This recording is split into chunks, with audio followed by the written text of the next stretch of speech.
اب اس وقت انہیں کیا معلوم تھا کہ مسلمانوں کے لیے اللہ تعالی نے آسمان سے مدد نازل فرمائی تھی۔ وہ مسلمانوں کے خلاف کوششوں میں سرگرم ہو گئے۔ بدر کی شکست کے بعد قریش نے فیصلہ کیا کہ مسلمانوں کے خلاف ایک اور جنگ لڑی جائے۔ اسلام کو مٹانے کے لیے 3000 کی فوج تیار کی۔ ساز و سامان سے اس فوج کو لیس کیا گیا اور ارد گرد کے قبائل سے مسلمانوں کے خلاف دشمنی کا معاہدہ کیا۔ اس کے بعد مدینے کی طرف روانہ ہوئے۔ احد کے مقام پر مسلمانوں سے سامنا ہوا، جن کی کل تعداد 700 تھی۔ اس لڑائی کا حال ہم بیان کر ہی چکے ہیں۔ اس میں ان کے جوہر کھل کر سامنے آئے تھے، لیکن قریش نے اس موقع سے فائدہ نہ اٹھایا۔ اس طرح مسلمان پھر پاؤں جمانے کے قابل ہو گئے۔ یہ دیکھ کر خالد بن ولید نے تہیہ کر لیا تھا کہ عرب کے دوسرے قبیلوں کا تعاون حاصل کر کے مسلمانوں کی دعوت کا یکسر خاتمہ کر دیا جائے۔ چنانچہ انہوں نے عرب قبائل کے 10,000 افراد کا ایک بڑا لشکر جمع کیا۔ اسی لیے اس جنگ کو جنگ احزاب کہا جاتا ہے۔ احزاب عربی میں حزب کی جمع ہے، جس کے معنی گروہ کے ہیں، یعنی اس موقع پر سارے اسلام دشمن گروہ اور قبیلے جمع ہو گئے تھے۔ عرب قبیلوں اور اسلام دشمن طاقتوں پر مشتمل اس لشکر نے مدینے کی طرف پیش قدمی کی۔ خالد اور قریش کے دوسرے لوگوں نے طے کیا تھا کہ وہ مدینے کو لوٹ لیں گے اور مسلمانوں کو غلام بنا کر مکے واپس لے جائیں گے۔ خالد بن ولید کو اس بات کا علم نہیں تھا کہ جنگ احد میں مسلمانوں کی شکست کا سبب کیا تھا۔ 50 سواروں میں سے بعض نے رسول اللہ صلی اللہ علیہ وسلم کی ہدایت پر عمل نہیں کیا تھا۔ اسی کا نتیجہ شکست کی صورت میں نکلا تھا۔ یہ لشکر مدینے کے مضافات میں پہنچا تو خالد بن ولید اور ان کے ساتھی یہ دیکھ کر حیرت زدہ رہ گئے کہ مسلمانوں نے شہر کو بچانے کے لیے اس کے ارد گرد ایک چوڑی خندق کھود لی ہے۔ خالد ایک تجربہ کار جنگجو ضرور تھے، لیکن یہ عسکری تدبیر ان کے لیے بالکل نئی چیز تھی۔ ان لوگوں نے بار بار خندق پار کرنے کی کوشش کی، لیکن ہر بار ناکام ہوئے۔ مسلمان پوری طرح چوکس تھے۔ جس طرف سے بھی خندق پار کرنے کی کوشش کی گئی، مسلمان آڑے آئے اور ایسے ہر دشمن کا صفایا کرتے رہے جو خندق پار کرنے کی کوشش کرتا تھا۔ محاصرے کو جب 1 ماہ گزر گیا اور کچھ بن نہ پڑا تو خالد بن ولید مایوس ہو گئے۔ انہیں یقین تھا کہ مسلمان ہتھیار نہیں ڈالیں گے۔ پھر اللہ کے حکم سے تیز آندھی چلی۔ اس نے کفار کو تتر بتر کر دیا، خیمے اڑا کر رکھ دیے۔ لشکر میں ہولناک افراتفری مچ گئی۔ خالد بن ولید نے انہیں روکنے کی کوشش کی، ان کا حوصلہ بڑھانے کی کوشش کرتے رہے، لیکن وہ لوگ اچھی طرح محسوس کر چکے تھے کہ مسلمان ہتھیار نہیں ڈالیں گے۔ آخر قریش بھاگ کھڑے ہوئے۔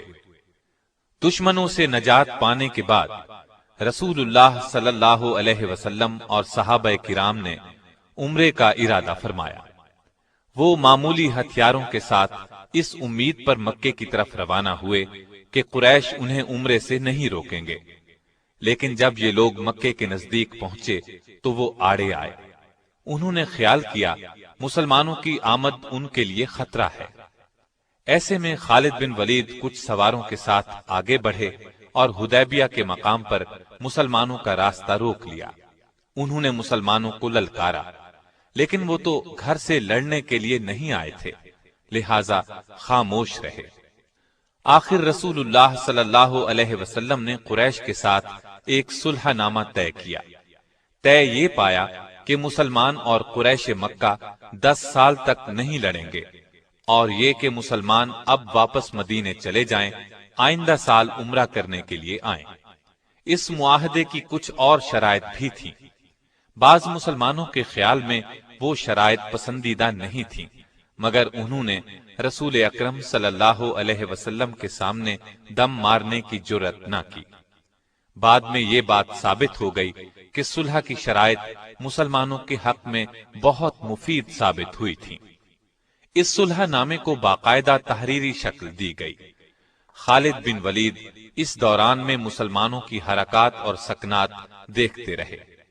وہ دیکھ رہے تھے کہ مسلمان کس طرح رسول اللہ پر جان چڑکتے ہیں۔ انہوں نے اس حد تک کسی کو کسی کا احترام کرتے نہیں دیکھا تھا۔ اسلام کی دعوت دینے کے وہ کس قدر شوقین تھے، یہ بھی انہیں اندازہ ہوا۔ اس روز کے بعد سے ان پر ایک مایوسی کی حالت طاری ہو گئی۔ حقیقت یہ تھی کہ وہ اسلام کی سچائی کو پوری طرح محسوس کرنے لگے تھے، لیکن اعلانیہ یہ بات کہنے کا حوصلہ ابھی ان میں پیدا نہیں ہوا تھا۔ آخر کار انہوں نے محسوس کر لیا کہ اب تک وہ جس راستے پر چلتے رہے ہیں اس میں سوائے تاریکی کے اور کچھ نہیں ہے۔ اسلام کی روشنی انہیں اپنے اندر جذب ہوتی محسوس ہوئی۔ اس طرح انہوں نے اسلام قبول کرنے کا فیصلہ کر لیا۔ ان کے اسلام لانے کی تفصیل ہم آپ کو سنا ہی چکے ہیں۔ اسلام لانے کے بعد خالد بن ولید اسلام کے سچے سپاہی بن گئے اور اسلام پر سختی سے کاربند ہو گئے۔ اسلام کے دفاع کے لیے ہر دم تیار رہتے تھے۔ نبی کریم صلی اللہ علیہ وسلم انہیں جہاں جانے کے لیے کہتے وہ فوراً حکم بجا لاتے، ایک لمحے کی بھی تاخیر نہ کرتے۔ اب اسلام تیزی سے پھیلنے لگا تھا۔ اس زمانے میں سیدنا خالد بن ولید رضی اللہ عنہ نے سب سے پہلی نمایاں کامیابی جنگ موتا میں حاصل کی۔ اس کا ذکر آپ سن چکے ہیں۔ اس واقعے کے بعد ان کی اصل مجاہدانہ زندگی کی ابتدا ہوئی۔ نبی کریم صلی اللہ علیہ وسلم نے قریش مکہ سے حدیبیہ کا معاہدہ کیا تھا۔ اس کی ایک شق یہ تھی کہ 10 سال تک دونوں فریق جنگ نہیں کریں گے، اور جو فریق معاہدے کی خلاف ورزی کرے گا اس کے خلاف جوابی کارروائی کی جائے گی۔ چنانچہ قریش نے معاہدے کی خلاف ورزی کی، مسلمانوں کے حلیف بنو خزاعہ پر حملہ کر دیا۔ اس کے بعد انہیں احساس ہوا کہ ان سے بڑی غلطی ہوئی۔ اس غلطی کے نتائج ان کے لیے تباہ کن ہوں گے، اس لیے انہوں نے مسلمانوں سے نئی شرائط طے کرنے کی کوشش کی، لیکن رسول کریم صلی اللہ علیہ وسلم نے ان کا عذر تسلیم نہ کیا اور ان کے مظالم کا خاتمہ کرنے کا عزم کر لیا۔ نبی کریم صلی اللہ علیہ وسلم 10,000 کے لشکر کے ساتھ مکے کی طرف روانہ ہوئے۔ سیدنا خالد بن ولید بھی اسلامی لشکر کے ایک حصے کے سالار تھے۔ نبی کریم صلی اللہ علیہ وسلم نے انہیں ہدایت کی کہ وہ معافی اور نرمی کا سلوک کریں، اس وقت تک خود حملہ نہ کریں جب تک ان پر حملہ نہ کیا جائے۔ خالد بن ولید اپنے دستے کے ساتھ مکے میں داخل ہوئے۔ وہ فوراً کعبے کی طرف بڑھے۔ کعبے میں مشرکین نے عبادت کے لیے ہر قسم کے بت رکھے ہوئے تھے۔ وہ نبی کریم صلی اللہ علیہ وسلم کے حکم پر ان بتوں کو توڑنے اور کعبے کے نواح سے بت پرستی کی نشانیاں مٹانے لگے، اور نبی کریم صلی اللہ علیہ وسلم نے مکے میں داخل ہو کر فرمایا، لوگو، آج کے دن تم آزاد ہو، تم میں سے کسی کو نقصان نہیں پہنچایا جائے گا۔ آپ صلی اللہ علیہ وسلم کا یہ اعلان سن کر خالد بن ولید نے محسوس کیا کہ نبی کریم صلی اللہ علیہ وسلم کس قدر عظیم انسان ہیں۔ جن لوگوں کے لیے آج عام معافی کا اعلان فرما رہے ہیں، کل انہی لوگوں نے آپ کو طرح طرح سے ستایا تھا، ظلم کے پہاڑ توڑے تھے اور ہر قسم کی زیادتی کی تھی، زیادتیاں کرنے میں کوئی کسر اٹھا نہ رکھی تھی۔ پھر انہوں نے دیکھا اسلام کا پرچم مکے کی ہر عمارت پر لہرا رہا تھا، فضا اللہ اکبر کی صداؤں سے گونج رہی تھی۔ ایسا منظر اس سرزمین نے پہلے کبھی نہیں دیکھا تھا۔ خالد بن ولید دوسرے صحابہ رضی اللہ عنہم کے ساتھ اللہ کے حضور سر بسجود ہو گئے، اس کی اس نعمت کا شکر ادا کرنے لگے جو مسلمانوں کو عطا کی گئی تھی۔ خالد بن ولید رسول اللہ صلی اللہ علیہ وسلم کے بہت نزدیک رہے۔ انہوں نے اسلام کے دشمنوں کے خلاف ہر جہاد میں حصہ لیا۔ نبی کریم صلی اللہ علیہ وسلم نے فتح مکہ کے بعد محسوس کیا کہ قبیلہ حوازن اسلام کے راستے میں رکاوٹ بن رہا ہے۔ آپ نے 12,000 مجاہدین کے ساتھ ان لوگوں پر چڑھائی کی اور انہیں سبق سکھایا۔ خالد بن ولید اس غزوے میں بھی شریک رہے۔ وہ عرب قبائل کو اسلام کے دائرے میں لانے کی تگ و دو کرتے رہے۔ مکے کے ارد گرد کے قبائل پر غلبہ پانے کے بعد مدینہ واپس تشریف لائے اور حج کی تیاری شروع کر دی۔ پھر نبی کریم صلی اللہ علیہ وسلم کی قیادت میں 1,00,000 سے زائد مسلمان حج ادا کرنے کے لیے مکے کی طرف روانہ ہوئے۔ سیدنا خالد بن ولید بھی آپ کے ساتھ تھے۔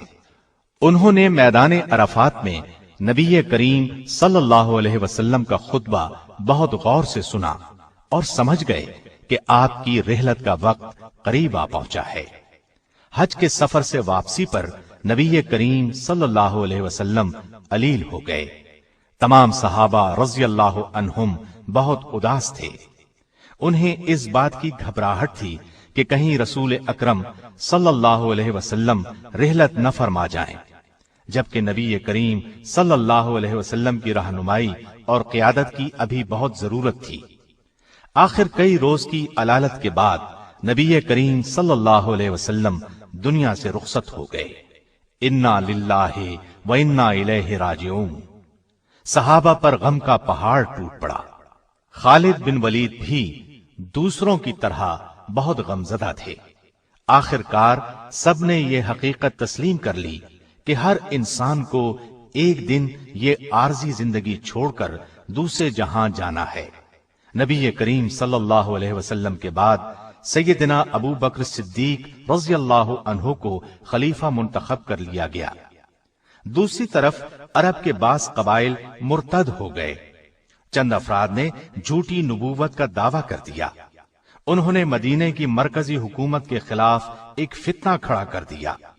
خلیفہ اول سیدنا ابو بکر نے مرتدوں کو سبق سکھانے کا فیصلہ فرمایا۔ ان سے مقابلے کے لیے ایک فوج تیار کی۔ طلیحہ بن خویلد وہ ناہنجار شخص تھا جس نے نبی کریم صلی اللہ علیہ وسلم کے بیمار ہونے کی خبر سنتے ہی نبوت کا دعویٰ کر دیا تھا۔ سیدنا ابو بکر صدیق نے خالد بن ولید کو پہلے اس کی طرف روانہ کیا۔ آپ منزل پر پہنچے اور طلیحہ اور اس کے پیروکاروں کو شکست فاش دی۔ خالد بن ولید اس کے بعد مدینہ طیبہ پہنچے۔ صدیق اکبر نے مہاجرین اور انصار کے ایک لشکر کو ان کی قیادت میں دیا اور مسیلمہ کذاب کے مقابلے میں روانہ کیا۔ یہ بھی جھوٹی نبوت کا دعوے دار تھا اور اس نے اپنے گرد بے شمار مرتد جمع کر لیے تھے، گویا ایک لشکر اس کے ساتھ تھا۔ سیدنا خالد بن ولید سے پہلے اکرمہ بن ابی جہل اور شرابیل بن حسنہ کی فوج مسیلمہ سے شکست کھا چکی تھی۔ مسیلمہ کو خالد بن ولید کی آمد کا پتہ چلا تو وہ ان کے مقابلے میں 40,000 کا لشکر لے کر میدان میں آیا۔ دونوں فوجیں آپس میں ٹکرائیں، گھمسان کا رن پڑا، زبردست جنگ ہوئی، لیکن مسیلمہ کے لشکر میں کسی کمزوری کے آثار نظر نہ آئے۔ آخر سیدنا خالد بن ولید نے ایک جنگی حکمت عملی اختیار کی۔ پورے لشکر کو قبائل کی بنیاد پر تقسیم کیا، ہر قبیلے کا ایک کمانڈر نامزد کیا اور سب سے فرمایا جان توڑ کر لڑنا۔ اب میں دیکھوں گا کہ کون سا قبیلہ جنگ میں پسپائی اختیار کر رہا ہے اور کون سا پیش قدمی کر رہا ہے۔ اس طرح ہر قبیلے نے بے جگری سے مقابلہ کیا۔ اس طرح مسیلمہ کی فوج کے پاؤں اکھڑ گئے۔ وہ پسپا ہوتے ہوتے ایک باغ میں داخل ہو گیا۔ باغ کے گرد مضبوط چار دیواری تھی۔ اندر داخل ہوتے ہی مرتدوں نے باغ کا دروازہ بند کر لیا۔ دروازہ انتہائی مضبوط تھا، اس کو توڑنا آسان نہیں تھا۔ دوسری طرف دیوار بہت اونچی تھی، اس کو پھلانگ جانا بھی ممکن نہیں تھا۔ مسلمانوں نے باغ کو چاروں طرف سے گھیر لیا اور دروازہ توڑنے کی کوشش کی، لیکن دروازہ نہ ٹوٹا۔ یہ صورتحال دیکھ کر ایک صحابی سیدنا برا بن عازب نے جذبہ جہاد سے سرشار ہو کر اپنے ساتھیوں سے کہا، مجھے اٹھا کر دیوار کے اوپر سے باغ میں پھینک دو۔ مسلمانوں نے ایسا ہی کیا، ان کو ہاتھوں اور پیروں سے پکڑ کر جھولا دیا اور اچھال دیا۔ یہ دیوار کے اوپر سے ہوتے ہوئے عین دروازے کے دوسری طرف باغ کے اندر گرے۔ یہ نڈر، پھرتیلا، بہادر، جفاکش اور جانباز صحابی فضا میں لہراتا باغ میں گرا تو مسیلمہ کی فوج میں بھگدڑ مچ گئی۔ انہوں نے خیال کیا کہ نہ جانے آسمان سے کیا بلا نازل ہوئی ہے، لیکن سیدنا برا بن عازب نے فوراً دروازہ کھول دیا۔ دروازے کا کھلنا تھا کہ لشکر اسلام نعرہ تکبیر لگاتا ہوا دشمن پر ٹوٹ پڑا۔ ایک بار پھر گھمسان کی لڑائی شروع ہو گئی۔ مسیلمہ کذاب وحشی بن حرب کے ہاتھوں مارا گیا۔ یہ وہی وحشی بن حرب ہیں جن کے ہاتھوں غزوہ احد میں سیدنا حمزہ رضی اللہ عنہ نبی کریم صلی اللہ علیہ وسلم کے پیارے چچا نے جام شہادت نوش فرمایا تھا۔ اس کے بعد یہ وحشی بن حرب مسلمان ہو گئے تھے، اور آج ان کے ہاتھوں اسلام کا یہ بدترین دشمن اپنے انجام کو پہنچا۔ اس کے علاوہ اس کی فوج کے قریباً 1000 افراد بھی مارے گئے۔ باغ کے اندر ہر طرف لاشیں دکھائی دے رہی تھیں۔ اس کے بعد اس باغ کا نام حدیقۃ الموت یعنی موت کا باغیچہ مشہور ہو گیا۔ اس جنگ کو جنگ یمامہ کہا جاتا ہے۔ سرزمین عراق پر سیدنا خالد بن ولید کی قیادت میں پہلی جنگ ذات السلاسل لڑی گئی۔ اسے جنگ حزیر بھی کہا جاتا ہے۔ حزیر خلیج فارس کے قریب واقع ہے۔ مدینے سے بصرہ جاتے ہوئے پہلے حزیر آتا ہے۔ یہاں کا حاکم ہرمز تھا۔ یہ ایران کی حکومت کے ماتحت تھا۔ اس کی ٹوپی میں ہیرے جڑے ہوئے تھے۔ سیدنا خالد بن ولید 10,000 مجاہدین کے ساتھ عراق کی جانب روانہ ہوئے۔ عراق کی سرحد پر پہنچے تو سیدنا مسنہ بن حارثہ 8,000 مجاہدین کے ساتھ ان سے آ ملے۔ اب خالد بن ولید نے لشکر کو 3 حصوں میں تقسیم کیا۔ ایک حصے کا سالار مسنہ بن حارثہ کو، دوسرے کا عدی بن حاتم کو مقرر کیا، تیسرے حصے کی قیادت خود اپنے ہاتھ میں لی۔ ادھر ہرمز نے اپنی فوج کی صف بندی اس طرح کی کہ دائیں اور بائیں حصے پر شاہی خاندانوں کے جفاکش شہزادے بطور سالار مقرر کیے۔ میدان جنگ میں جمے رہنے کے لیے تمام فوجی جوانوں نے اپنے آپ کو زنجیروں میں باندھ لیا۔ عربی میں زنجیروں کو سلاسل کہتے ہیں۔ اسی مناسبت سے اس جنگ کا نام جنگ ذات السلاسل مشہور ہوا۔ جنگ شروع کرنے سے پہلے سیدنا خالد بن ولید نے ایرانیوں کو اسلام کی دعوت دی۔ ان کے انکار پر آخر جنگ کا آغاز ہوا۔ ہرمز کی فوج نے اس میدان میں پہلے پہنچ کر دریا پر قبضہ کر لیا تھا۔ سیدنا خالد بن ولید نے یہ دیکھ کر اپنی فوج کو صحرا کی طرف پیش قدمی کا حکم دیا۔ وہاں سورج آگ اگل رہا تھا۔ آخر کار وہ کاظمہ نامی مقام پر پہنچ گئے۔ اس طرح انہوں نے دشمن کو پانی کے چشمے چھوڑنے پر مجبور کر دیا۔ آخر دشمن سے ٹکراؤ ہوا۔ ہرمز ان کے مقابلے میں آیا۔ خالد بن ولید نے اس پر ایسا کاری وار کیا کہ وہ اپنے ہی خون میں نہا کر گھٹنوں کے بل گرا۔ ہرمز کے قتل سے ایرانی فوج کا جوش جاتا رہا۔ مسلمانوں کا رعب ان کے دلوں میں بیٹھ گیا۔ اس کے بعد پرجوش حملوں کی تاب نہ لا کر وہ منتشر ہو گئے۔ فارسیوں کا بہت زیادہ نقصان ہوا۔ مسلمانوں نے ان کا تعاقب کیا اور بے شمار فارسیوں کو تہس نہس کر دیا۔ اس طرح انہیں مسلمانوں کے ہاتھوں شرمناک شکست سے دوچار ہونا پڑا۔ اس جنگ کی نمایاں بات یہ تھی کہ خالد بن ولید نے دشمن کی جنگی حکمت عملی کو ناکام بنا دیا اور انہیں اپنی حکمت عملی کے تحت لڑنے پر مجبور کر دیا۔ جنگ کے بعد انہوں نے مدینے میں مال غنیمت میں شامل ایک ہاتھی بھی بھیجا۔ مدینے کے لوگوں نے زندگی میں پہلی بار ہاتھی دیکھا۔ وہ اس قدر ڈیل ڈول والے عجیب و غریب جانور کو دیکھ کر حیران رہ گئے۔ اس لڑائی میں ہرمز کی ایک ٹوپی بھی ہاتھ لگی۔ اس ٹوپی میں نہایت بیش قیمت ہیرے جواہرات جڑے ہوئے تھے۔ مال غنیمت کی تقسیم کے وقت یہ ٹوپی سیدنا خالد بن ولید کے حصے میں آئی۔ اس کی قیمت کا اندازہ لگایا گیا۔ وہ قریباً 1,00,000 درہم کی ثابت ہوئی۔ پے در پے فتوحات نے جہاں کفار کے اندر ہلچل مچا دی تھی، وہاں مسلمانوں کے حوصلے بہت بلند کر دیے تھے۔ مسلمانوں کا سیل رواں کسی کے روکے رک نہیں رہا تھا۔ بلا شبہ یہ دور مسلمانوں کی تاریخ کا تابناک ترین دور تھا۔ ہیرا اور اب اللہ کے درمیان دریائے فرات کے کنارے الیس نامی علاقہ ہے۔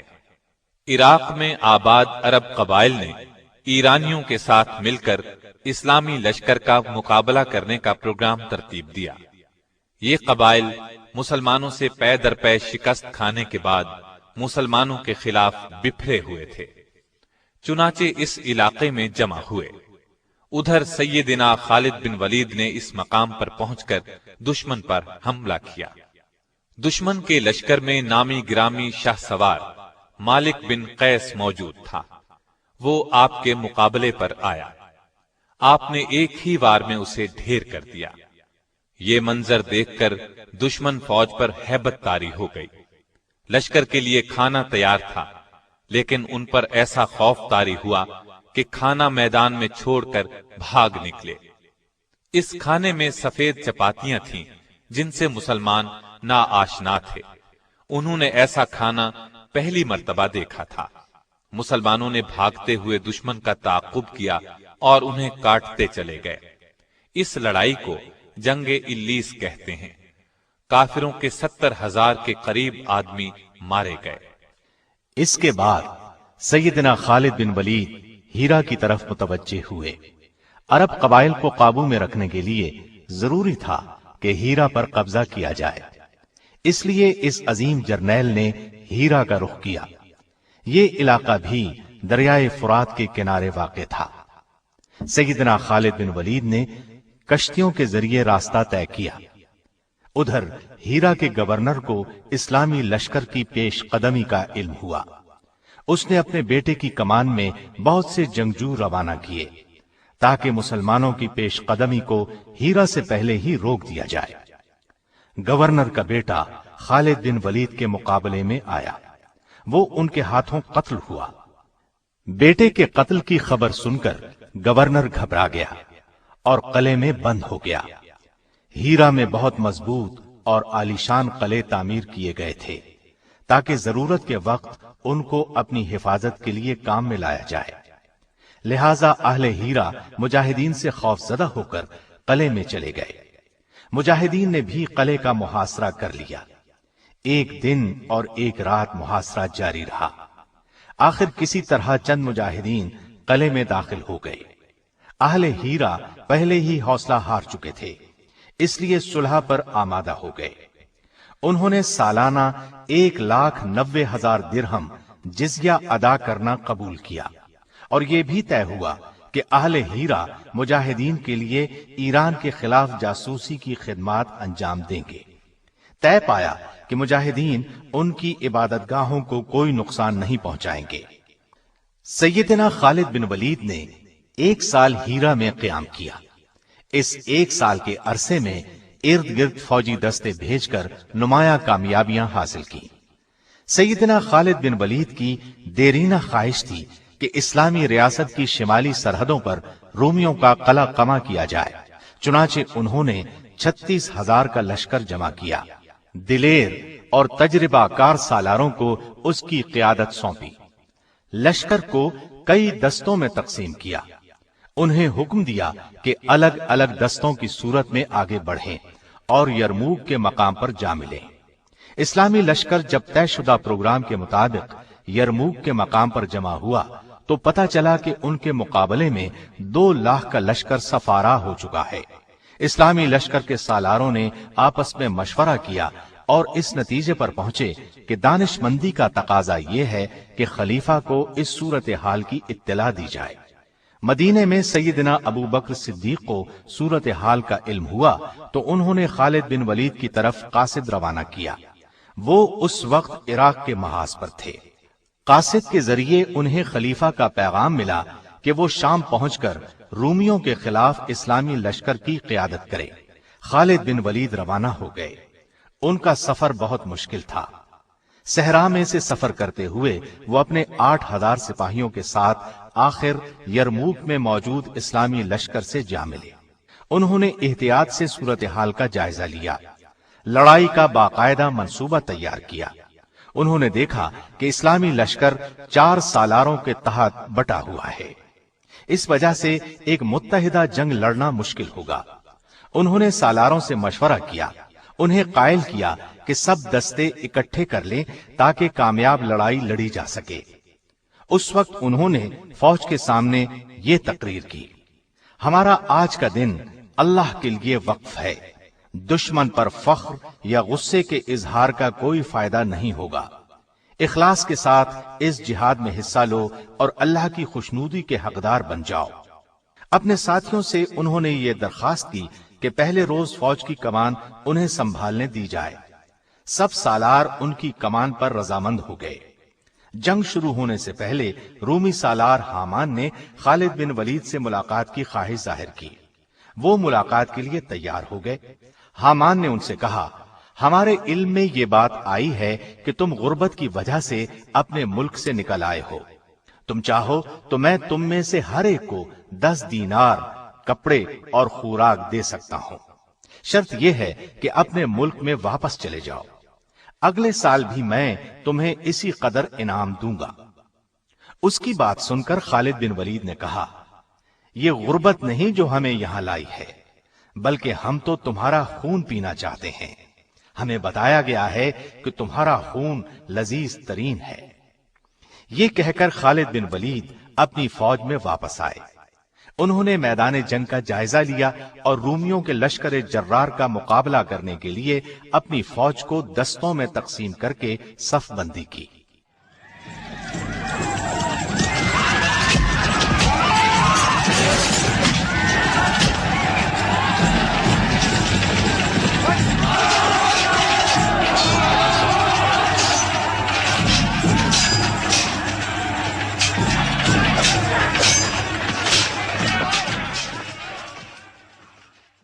یرموک میں جب تلواریں تلواروں سے ٹکرائیں تو فضا اللہ اکبر کے نعروں سے گونج اٹھی، سر کٹ کٹ کر گرنے لگے، انسانی جسم گھوڑوں کے سموں تلے کچلے جانے لگے۔ دونوں فوجیں سارا دن لڑتی رہیں، شام کو اپنے پڑاؤ میں چلی گئیں۔ دوسرے دن اسلامی لشکر نے رومی فوج کے قلب پر حملہ کیا اور ان کی صفیں درہم برہم کر دی۔ بلاخر رومیوں کے پاؤں اکھڑ گئے، انہوں نے پیٹھ دکھائی اور بھاگنے لگے۔ مسلمانوں نے تعاقب کیا اور انہیں گاجر مولی کی طرح کاٹتے چلے گئے۔ بہت دور تک پیچھا کرنے کے بعد لوٹے۔ رومیوں کا بے پناہ نقصان ہوا، رسوائی الگ پلے پڑی۔ یہ بات بھی نہیں کہ خالد بن ولید صرف ایک جنگجو تھے، وہ اسلام کی عظمت کا ایک نشان بھی تھے۔ سچے مسلمان تھے، صرف اللہ کی رضا کے لیے ہر کام کرتے تھے۔ ان کی زندگی میں ایک نازک لمحہ آیا تھا، لیکن وہ اس وقت بھی ایک کھرے مسلمان ہی ثابت ہوئے۔ یرموک کی یہ لڑائی ہو رہی تھی، جنگ کا میدان گرم تھا۔ ایسے میں مدینے سے ایک قاصد آ پہنچا۔ اس نے لشکر میں موجود سیدنا ابو عبیدہ بن جراح کو خبر دی کہ رسول اللہ صلی اللہ علیہ وسلم کے خلیفہ ابو بکر صدیق رضی اللہ عنہ انتقال کر گئے ہیں اور سیدنا عمر بن خطاب مسلمانوں کے خلیفہ منتخب ہوئے ہیں۔ انہوں نے خالد بن ولید کو لشکر کی کمان سے معزول کر دیا اور آپ کو ان کی جگہ سپہ سالار مقرر کیا ہے۔ سیدنا ابو عبیدہ نے خط اس وقت تک خفیہ رکھا جب تک کہ جنگ ختم نہ ہو گئی۔ جنگ کے ختم ہونے پر وہ سپہ سالار کے پاس گئے، وہ خط انہیں دیا۔ انہوں نے خط پڑھا اور پوچھا یہ خط کب آیا تھا؟ ابو عبیدہ نے انہیں بتایا کہ یہ خط انہیں اس وقت ملا تھا جب جنگ عروج پر تھی۔ انہوں نے پوچھا آپ نے خط مجھے اس وقت کیوں نہ دیا؟ ابو عبیدہ نے کہا وہ وقت خط دینے کے لیے مناسب نہیں تھا۔ سیدنا خالد بن ولید نے ان کی تعریف کی، آگے بڑھ کر ان کی پیشانی چوم لی۔ اس وقت ان کی آنکھوں میں آنسو تیر رہے تھے۔ انہوں نے اسی وقت فوج کی کمان ان کے سپرد کر دی۔ پھر ان کی قیادت میں ایک سپاہی کی حیثیت سے لڑتے رہے۔ پہلے کی طرح کفر کے خلاف جہاد میں سرگرم رہے، یہاں تک کہ مسلمانوں نے فلسطین اور اردن کے تمام علاقے فتح کر لیے۔ انہوں نے رومیوں کو ان علاقوں سے نکال باہر کیا۔ رومی بادشاہ ہرقل کو اپنی فوج کی عبرتناک شکست کی خبر ملی تو وہ اپنے فوجی پڑاؤ ہمس کو چھوڑ کر واپس قسطنطنیہ چلا گیا۔ اس نے شام کو ہمیشہ کے لیے خیر باد کہہ دیا۔ یرموک کی لڑائی میں ایک دلچسپ واقعہ یہ پیش آیا کہ ایک رومی جرنیل جرجا نے سیدنا خالد بن ولید سے کہا، ایک بات تو بتاؤ، کیا تمہارے نبی پر آسمان سے کوئی تلوار نازل ہوئی تھی جو انہوں نے تمہارے ہاتھ میں تھما دی اور تمہیں سیف اللہ کہا جانے لگا؟ اس پر سیدنا خالد بن ولید نے فرمایا، اللہ تعالیٰ نے ہماری رہنمائی کے لیے ایک رسول بھیجا، ہم میں سے بعض نے ان کی تصدیق کی اور دل و جان سے ان کا ساتھ دیا، ان کی محبت کا دم بھرا، ان کے ہر حکم کے سامنے سر جھکا دیا، جبکہ بعض نے ان کی مخالفت پر کمر باندھ لی۔ پہلے میں بھی ایسے لوگوں میں شامل تھا، پھر اللہ تعالیٰ نے میرا دل اسلام کی طرف مائل کر دیا، میں رسول اللہ صلی اللہ علیہ وسلم کے دست مبارک پر بیعت کر کے دائرہ اسلام میں داخل ہو گیا۔ ایک موقع پر اللہ کے رسول صلی اللہ علیہ وسلم نے فرمایا، خالد تو اللہ کی تلوار ہے، تجھے اللہ نے کافروں کا قلع قمع کرنے کے لیے بنایا ہے۔ سو اس طرح میرا نام سیف اللہ مشہور ہو گیا۔ رومی جرنیل حامان نے پوچھا، تم کس چیز کی طرف دعوت دیتے ہو؟ انہوں نے جواب دیا، ہم اللہ کی توحید اور اس کی عبادت کی طرف بلاتے ہیں۔ اس نے پھر پوچھا، اگر آج کوئی شخص اسلام لے آئے تو کیا وہ اجر اور ثواب میں تمہارے درجے اور مقام کو پہنچ سکتا ہے؟ یہ سن کر خالد بن ولید نے فرمایا، یقیناً مجھ سے بھی 2 ہاتھ آگے بڑھ سکتا ہے۔ یہ سن کر رومی جرنیل نے فوراً کہا، تب پھر مجھے بھی مسلمان کر لیں۔ خالد بن ولید کو اس کی بات سن کر بہت خوشی ہوئی، اسے غسل کرنے کی ہدایت دی۔ غسل کے بعد اسے کلمہ شہادت پڑھایا۔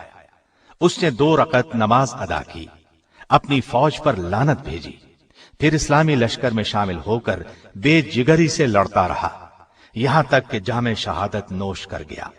اسلام قبول کرنے کے بعد اس نے بس یہی 2 رکعت ادا کی۔ عجیب خوش قسمت انسان تھا۔ اس لڑائی کے دوران مجاہدین کا جذبہ جہاد اور شہادت کا شوق دیکھنے کے قابل تھا۔ سیدنا اکرمہ بن ابی جہل رضی اللہ عنہ جوش اور جذبے کے عالم میں بولے، میں اسلام قبول کرنے سے پہلے کسی بھی مارکے میں پیٹھ پھیر کر نہیں بھاگا، تو آج اسلام کے دشمنوں کے مقابلے میں کیسے بھاگ سکتا ہوں؟ ساتھیو، آؤ شہادت کا شوق دل میں بسا کر آگے بڑھیں۔ یہ کہا اور چند ساتھیوں کے ساتھ دیوانہ وار دشمنوں کی صفوں کو چیرتے ہوئے رومی لشکر کے عین درمیان میں پہنچ گئے۔ اس طرح دشمن کے نرغے میں آ گئے، بلا کی تیزی سے تلوار چلانے لگے، دشمنوں کو کاٹتے چلے گئے، ان پر بھی چاروں طرف سے تلواریں برس رہی تھیں۔ آخر جام شہادت نوش کر کے بہشت بری میں پہنچ گئے۔ خالد بن ولید نے کافروں کے خلاف بے شمار جنگیں لڑی، اسلام کے لیے اپنا سب کچھ وقف کر دیا۔ تمام تر تجربے اور ذہانت سے کام لیتے ہوئے اللہ کا نام بلند کرنے کی ہر ممکن کوشش کی، اور عین ان دنوں میں جبکہ ان کی سپہ سالاری کا جادو سر چڑھ کر بول رہا تھا، جب ان کی جنگی تدبیریں اچھے اچھوں کے چھکے چھڑا رہی تھیں، جب وہ فتوحات پر فتوحات حاصل کرتے ہوئے آگے ہی آگے بڑھتے چلے جا رہے تھے، اور ان کے آگے باندھا جانے والا ہر بند گھاس پھوس کی مانند اڑتا چلا جا رہا تھا، امیر المومنین سیدنا عمر فاروق رضی اللہ عنہ کا حکم انہیں ملتا ہے۔ خط کے الفاظ تھے، آپ کو اسلامی لشکر کی سپہ سالاری سے معزول کیا جاتا ہے۔ یہ خبر چھوٹی سی خبر نہیں تھی، یہ خط کوئی معمولی خط نہیں تھا، ایک ایسے زبردست عظیم سپہ سالار کی معزولی کا حکم تھا جسے نبی کریم صلی اللہ علیہ وسلم نے اپنی زبان مبارک سے سیف اللہ کا خطاب دیا تھا۔ اس خط میں ان کی معزولی کا حکم تھا۔